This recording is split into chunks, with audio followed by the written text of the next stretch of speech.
नमस्कार, स्वागत है आपका। मैं हूं आपके साथ सपना दीपक मदेशिया। बुलेटिन का आगाज करेंगे बड़ी खबर के साथ। लखनऊ से बड़ी खबर, आईपीएस ध्रुवकांत ठाकुर को मिला प्रमोशन। जी हां, एडीजी रैंक से डीजी रैंक पर मिली पदोन्नति। अपने कार्यकाल में कई अहम पदों को संभाली जिम्मेदारी और ऐसे में राज्यपाल की स्वीकृति के बाद ये आदेश जारी हुआ है। गृह विभाग ने 31 अक्टूबर को आदेश जारी किया और अपने पुलिस करियर की शुरुआत बतौर एसएसपी से की थी और अब ये प्रमोशन एक बड़ी जिम्मेदारी अब आगे निभाते हुए नजर आएंगे। तो ये सीधी बड़ी खबर आपको बता रहे हैं लखनऊ से, जहां पर लखनऊ से बड़ी खबर, आईपीएस ध्रुवकांत ठाकुर को प्रमोशन मिला है। अपने पुलिस करियर की शुरुआत उन्होंने बतौर एसएसपी से की थी और अब अपने कार्यकाल में उन्होंने कई अहम पदों को संभाला है और ऐसे में अब ये एक बड़ी जिम्मेदारी आगे निभाते हुए नजर आएंगे। तो ये बड़ी जानकारी आपको बता रहे हैं, जहां आईपीएस ध्रुवकांत का प्रमोशन हो गया है और अब उनकी करियर की बात कर ले तो देखिए कई अहम पदों पर वो रह चुके हैं, कई अहम जिम्मेदारियों को वो संभाल चुके हैं और अब एक नई जिम्मेदारी उन्हें मिली है जिसको निभाते हुए भविष्य में वो नजर आएंगे। इसके अलावा कई अहम पदों पर उन्होंने अपनी जिम्मेदारी निभाई है, जिम्मेदारी संभाली है और ऐसे में अब ये एक बड़ी जिम्मेदारी उन्हें मिली है, जहां उनको पदोन्नति मिली है डीजी रैंक पर। अब वो अपनी जिम्मेदारी निभाते हुए नजर आएंगे। कई अहम पदों पर उन्होंने अपने काम को कुशलतापूर्वक निर्वहन किया है और अब आगे भी उनकी जो ये यात्रा है वो जारी है। पदोन्नति उनकी हुई है और ऐसे में डीजी रैंक पर उनकी पदोन्नति हुई है। एज डीजी वो एक और अहम जिम्मेदारी निभाते हुए नजर आएंगे। और आगे बढ़ेंगे, जहां दीनदयाल उपाध्याय गोरखपुर विश्वविद्यालय में गोरखपुर पुस्तक महोत्सव के उद्घाटन कार्यक्रम में मुख्यमंत्री योगी आदित्यनाथ शामिल हुए। जहां बता दें कि मुख्यमंत्री योगी ने कहा कि मुंशी प्रेमचंद जैसे उपन्यासकार ने गोरखपुर की धरती को अपनी कर्मभूमि बनाया और अपनी कई महत्वपूर्ण रचनाओं को आगे बढ़ाया था। साथ ही उन्होंने कहा कि एक अच्छी पुस्तक हमेशा एक सच्चे साथी और मार्गदर्शक के रूप में प्रेरणा देती है। तत्वाधान में आयोजित गोरखपुर पुस्तक महोत्सव के आज के इस शुभारंभ कार्यक्रम में विभिन्न प्रकार की जो प्रतियोगिताएं इस अवसर पर आयोजित हुई हैं, उसमें प्रतिभाग करने वाले सभी हमारे युवा छात्र छात्राएं, मैं सबसे पहले नेशनल बुक ट्रस्ट को गोरखपुर पुस्तक महोत्सव के लिए हृदय से धन्यवाद देता हूं और इस अवसर पर आप सबकी उपस्थिति के लिए हृदय से अभिनंदन भी करता हूं। बहनों और भाइयों, व्यक्ति की सबसे सही मार्गदर्शक और सच्चे साथी अच्छी पुस्तकें होती हैं। दुनिया को पुस्तकीय ज्ञान यानी भारत की श्रवण परंपरा को, जो गुरु शिष्य की परंपरा थी, उसे लिपिबद्ध करके आने वाली पीढ़ी के लिए संरक्षित किया जा सके, यह देन भी भारत की ऋषि परंपरा की है, भारत के ऋषि मुनियों की है। और ये पुस्तक महोत्सव अगले 9 दिनों तक विभिन्न प्रकार की रचनात्मक पुस्तकों का एक केंद्र बनकर के 200 से अधिक जो स्टॉल लगे हुए हैं, उनमें आप सभी को, गोरखपुर वासियों को, पूर्वी उत्तर प्रदेश वासियों को अपनी रुचि की पुस्तक चयन करने, उसको सस्ते में खरीदने का एक बेहतरीन प्लेटफॉर्म यहां पर प्राप्त होगा। प्रधानमंत्री मोदी जी लगातार इसके बारे में लोगों को प्रेरित करते रहे हैं और उनका स्पष्ट मानना था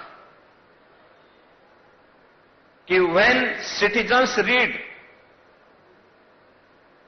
कंट्री लीड्स। यानी देश तभी बढ़ता है जब लोग पढ़ते हैं, लोगों में पढ़ने की एक जिज्ञासा होती है। मैं भी बैठा हुआ था, रविकिशन मुझसे कह रहे थे कि जब वो कैम्ब्रिज में पढ़ते थे तो कह रहा थे कि मैंने कहा कैम्ब्रिज से आपने क्या डिग्री ली है? कहा नहीं, 12वीं पास हूं मैं, लेकिन जो है मैंने वहां से ही डिग्री ली और एक दिन में 100 पुस्तकें पढ़ लेता था। मैंने कहा इसका मतलब आप पढ़ते नहीं थे। लेकिन आज उन्होंने पढ़ने के लिए लोगों को एक प्रेरणा दी है। और गोरखपुर की धरती तो इसलिए भी महत्वपूर्ण है, आपने देखा होगा पिछले 100 वर्षों से अधिक समय से गीता प्रेस भारत के सनातन धर्म से जुड़ी हुई पुस्तकों को सस्ते में प्रिंट करके देश और दुनिया के अंदर पहुंचाती है। और 1926 में गोरखपुर से प्रारंभ कल्याण पत्रिका, ये मासिक पत्रिका है।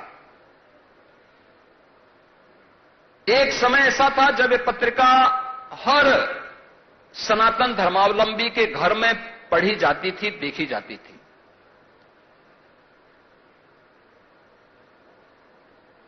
गोरखपुर की धरती, फिर आज गोरखपुर की चर्चा हुई। इलाहाबाद विश्वविद्यालय में वह प्रोफेसर थे, बहुत अच्छे साहित्यकार थे। और गोरखपुर की ही धरती ने मुंशी प्रेमचंद जैसा उपन्यासकार भी इसी गोरखपुर की धरती में अपनी कर्मभूमि बना करके उन्होंने अपने कई महत्वपूर्ण कृतियों को यहां की धरती में आगे बढ़ाया था। आज भी प्रोफेसर विश्वनाथ त्रिपाठी जैसे साहित्यकार हम सबके बीच में हैं। और आज यद्यपि दुखद समाचार हम सब के लिए है कि प्रख्यात साहित्यकार श्री रामदरस मिश्र जी हमारे बीच में नहीं है। मैं इस अवसर पर साहित्य सेवा, उनकी साहित्य सेवा के लिए उनकी स्मृतियों को नमन करते हुए प्रदेश सरकार की ओर से और प्रदेशवासियों की ओर से उन्हें विनम्र श्रद्धांजलि अर्पित करता हूं। लेकिन एक साहित्यकार जब लिखता है तो वह उत्साहित तब होता है जब उसकी साहित्यिक कृति को अधिक से अधिक लोग अवलोकन करते हैं, उसे आत्मसात करते हैं। और याद रखना, अच्छी पुस्तक हमेशा आपकी एक सच्ची साथी के रूप में, एक मार्गदर्शक के रूप में हमेशा आपके लिए एक नई प्रेरणा होगी। हमें उस नई प्रेरणा के साथ जुड़ने की आवश्यकता है। और इसलिए जब गोरखपुर में गोरखपुर पुस्तक महोत्सव का एक कार्यक्रम आयोजित हो रहा है, अगले 9 दिनों तक हमारा प्रयास होना चाहिए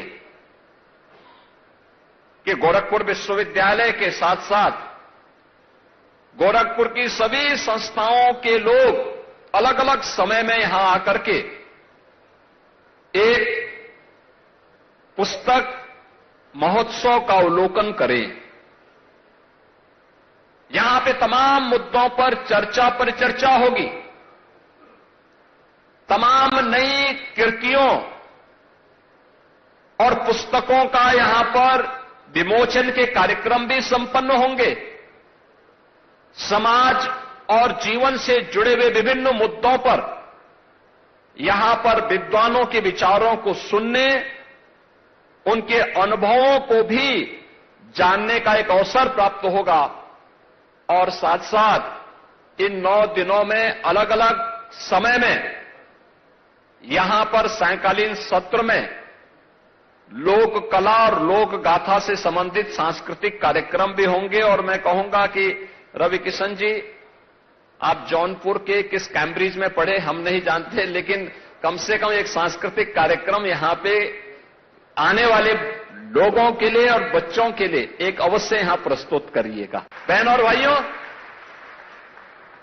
आज डबल इंजन की ये सरकार वर्तमान पीढ़ी को प्रेरित करने के लिए पुस्तकालयों की एक नई श्रृंखला खड़ी कर रही है।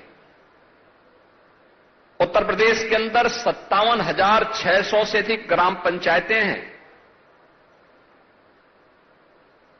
हर ग्राम पंचायत में ग्राम सचिवालय की स्थापना का कार्य या तो पूरा हो चुका है या लगभग अंतिम उसमें है, और जहां पूरा हो चुका है वहां पर एक कक्ष केवल पुस्तकालय के, एक सभागार केवल पुस्तकालय के लिए है।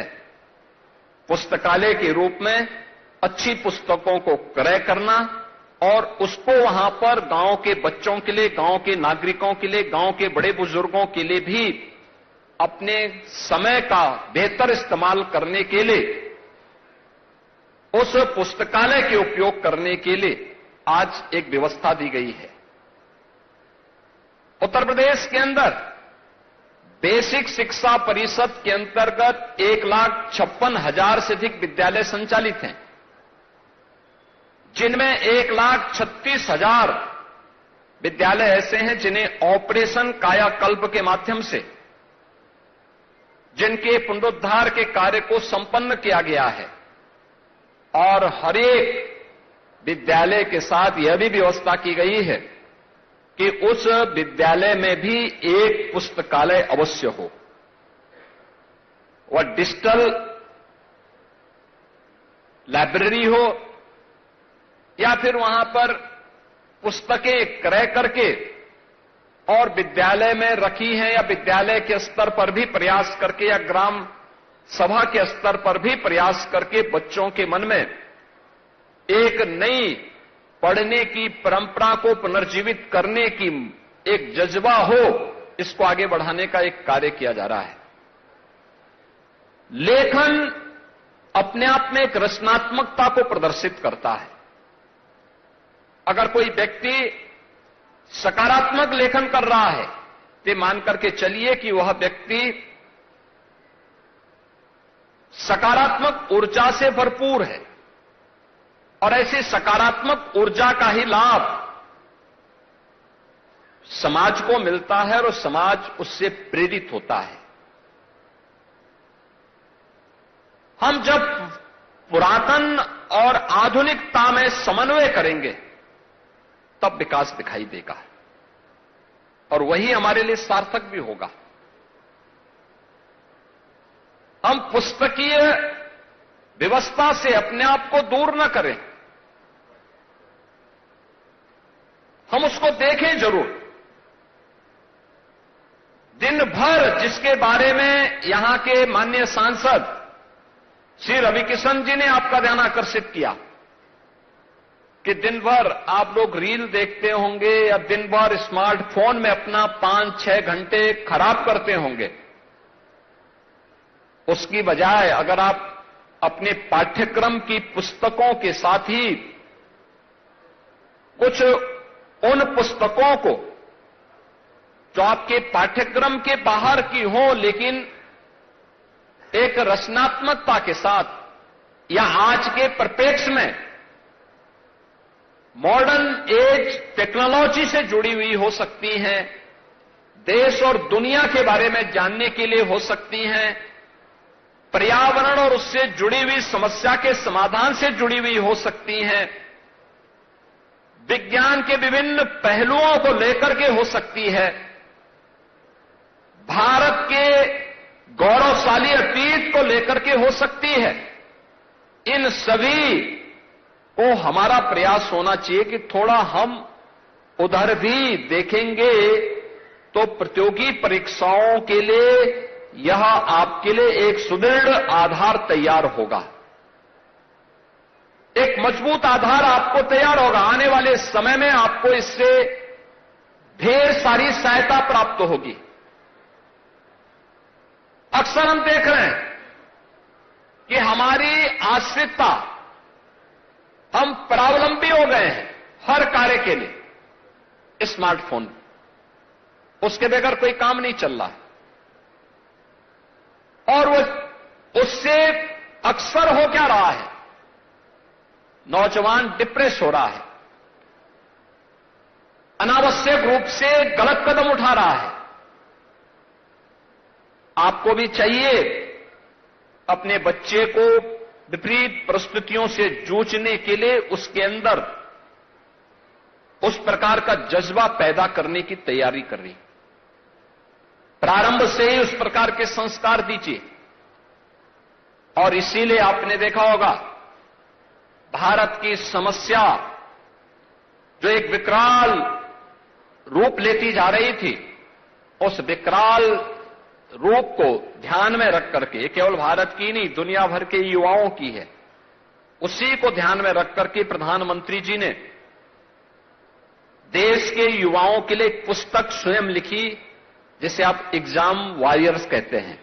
आपने देखा होगा यहां पर भी और बगल वाले सभागार में भी जो हम पुस्तकें दे रहे थे, तो उसमें से एक पुस्तक एग्जाम वॉरियर्स भी है, यानी परीक्षा की तैयारी। ये आपके सामान्य एनुअल एग्जाम हो या किसी प्रतियोगी परीक्षा से जुड़ी हुई तैयारी को लेकर के हो, कैसे हम सफलता प्राप्त कर सकते हैं, इसको लेकर के लिखी गई पुस्तक।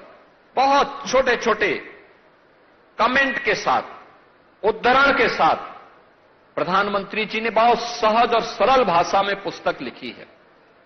और मैं चाहूंगा युवाओं से, वे प्राथमिक विद्यालयों से जुड़े हुए हों, माध्यमिक या उच्च शिक्षा से जुड़े हुए हों, विश्वविद्यालय से, तकनीकी संस्थानों से,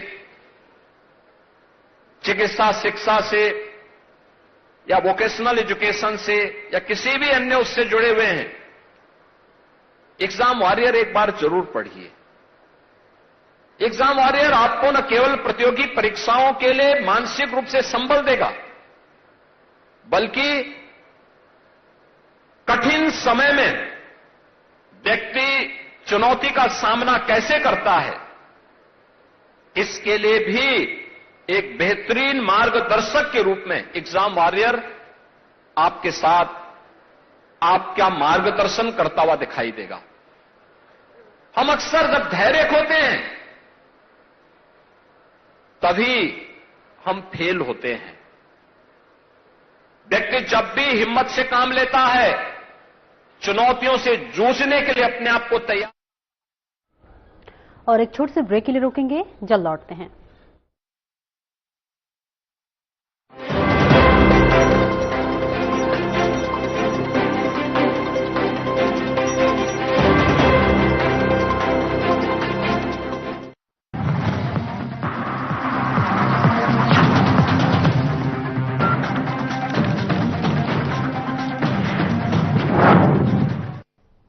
दो 2047 में कैसा होगा विकसित भारत का विकसित Uttar Pradesh?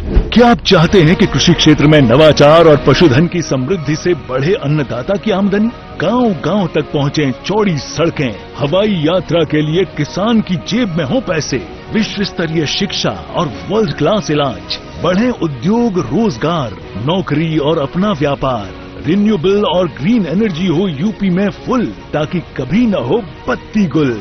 Deep tech, AI और इलेक्ट्रॉनिक संसाधनों का बिछे जाल, सांस्कृतिक धरोहर का पुनर्जागरण और गौरव काल। क्या आप चाहते हैं ऐसा उत्तर प्रदेश? अगर हाँ, तो उठाइए मोबाइल, क्यूआर कोड को स्कैन करें और पोर्टल samarthuttarpradesh.up.gov.in पर लिखकर या बोलकर दर्ज कराएं सुझाव। आपके सुझाव से बनेगा विकसित यूपी का रोड मैप और मूल्यवान सुझाव देने वाले किए जाएंगे सम्मानित, क्योंकि आपकी राय विकसित यूपी बनाए।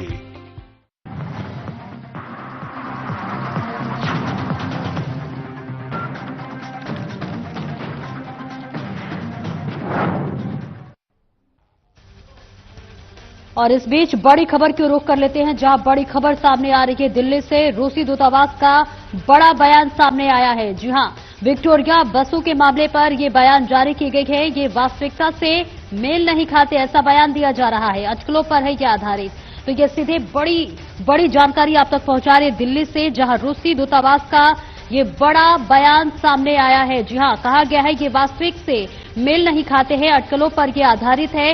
विक्टोरिया बसों के मामले पर यह बयान जारी किया गया है। ये पूरा मामला बताया जा रहा है विक्टोरिया बसों के मामले की, जहां इस पर बयान जारी किया गया है और कहा गया है कि ये वास्तविकता से मेल नहीं खाते हैं, अटकलों पर यह आधारित है। यानी इसमें वास्तविक कुछ भी नहीं है, बस कयास लगाए जा रहे हैं, अटकलों पर ये आधारित है। तो ये बड़ी जानकारी, बड़ी खबर आपको सीधी दिल्ली से दे रहे हैं, जहां रूसी दूतावास का ये बयान सामने आया है। रूसी दूतावास ने अपने बयान में कहा है कि ये जो मामला है पूरा विक्टोरिया बसों के मामले में, ये वास्तविकता नहीं है, इसमें कुछ भी सच नहीं है, ये सिर्फ कयास लगाए जा रहे हैं, सिर्फ अटकलों पर आधारित है, ये वास्तविकता से मेल नहीं खाता है।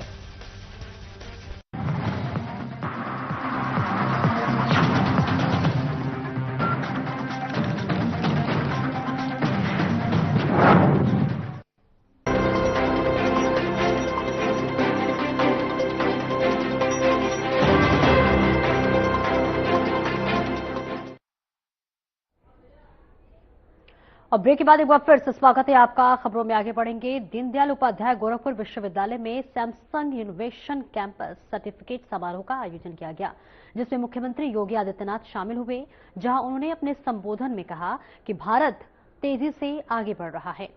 साथ ही उन्होंने कहा कि नया भारत नई दिशा, नई सोच का प्रतीक, हर बात के लिए सरकार को दोष देना गलत है।